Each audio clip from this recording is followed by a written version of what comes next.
Ukraine सीमा पर ही बिल्कुल ये न्यूक्लियर ड्रिल शुरू हुई है। बताया जा रहा है कि और इस वक्त मेरे साथ मेजर मोहम्मद अली शाह रिटायर्ड जो गए हैं, डिफेंस एक्सपर्ट हैं जाने माने।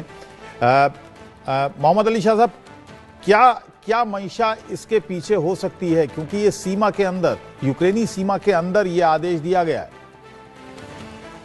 जी, रूस इस टाइम पे किसी की नहीं सुन रहा है और वो ही कर रहा है, प्रेसिडेंट पुतिन वही कर रहे हैं जो उनको उचित लगता है।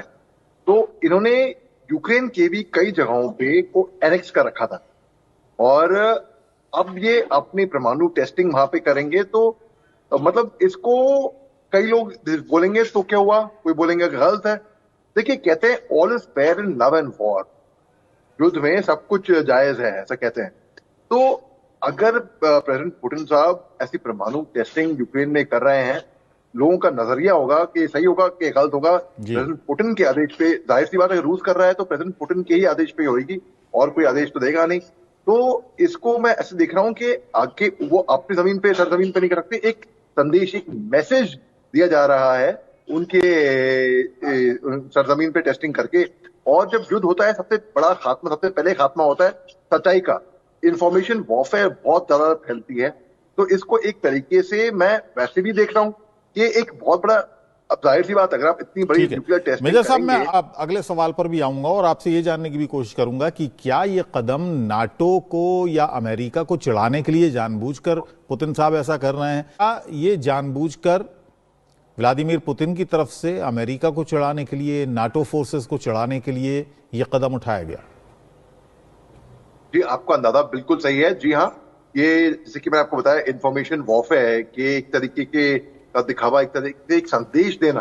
तो जी हाँ, उनको चिढ़ाना ही नहीं, उनको एक संदेश भी दिया जा रहा है एक तरीके से कि अब ऑन ग्राउंड भलाई वो वहां टेस्टिंग कर रहे हों या ना कर रहे हों, ये इंफॉर्मेशन तो जाई गई, ये इंफॉर्मेशन तो फैली और ये इंफॉर्मेशन आई और उस इंफॉर्मेशन पे कई लोग भी यकीन भी करेंगे। यानी कि ऑन ग्राउंड किसी ने देखा नहीं, किसी ने प्रेसिडेंट पुतिन साहब को नहीं देखा, वो मैक्सिमम लोगों ने जहां बैठ के सुन रहे हैं। तो उस तरीके से जी हाँ, आपका अंदाजा बिल्कुल सही है, नाटो को और अमेरिका को एक संदेश भी दिया जा रहा है इस न्यूक्लियर टेस्टिंग जो कि यूक्रेन के क्षेत्र में हो रही है उससे।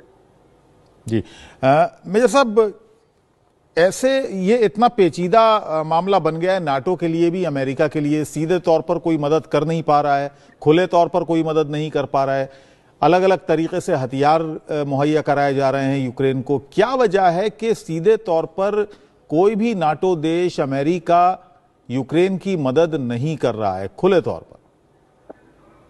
जी, आपका बड़ा अच्छा सवाल है। देखिए, पहली बात तो यूक्रेन नाटो का एक ऑफिशियल फॉर्मल सदस्य है ही नहीं। इनको वादे करे गए थे, इसी पर तो जंग हो रही है, इसी बात पर जंग हो रही है कि वो नाटो में शामिल होना चाहता था और रूस को ये मंजूर नहीं था। बिल्कुल। तो इनको वादे कराए गए थे अमेरिका ने बड़े बड़े कि तुम आगे बढ़ो, हम तुम्हारे साथ हैं और ये है वो है। अल्टीमेटली फिर भी यूक्रेन ने जंग खींच ली। लोगों को उम्मीद नहीं थी, लोगों को जब रूस ने हमला किया था फरवरी 2022 में, तो लोगों को लगा कि ये बस कुछ टाइम चलेगी, खिंचेगी और बस बंद हो जाएगी। मगर काफी टाइम से जंग, तकरीबन 2 साल से ऊपर हो गए हैं और फिर भी चले जा रही है, क्योंकि नाटो जो है वो डायरेक्ट बूट ऑन ग्राउंड तो मदद नहीं कर रहा है, मगर सपोर्ट इनको पूरा मिल रहा है यूक्रेन को, अमेरिका से, यूक्रेन से, ये अपना ये यूके से, कई देशों से सपोर्ट यूक्रेन को बहुत मिल रहा है। और इसी की केवल इसी वजह से इतनी लंबी वो जंग खींच चुके हैं। और रूस के ऊपर उल्टा पाबंदियां हैं, उनके ऊपर रिस्ट्रिक्शंस हैं, उनके ऊपर सैंक्शंस हैं। तो रूस फिर भी अपना पूरा दम लगा के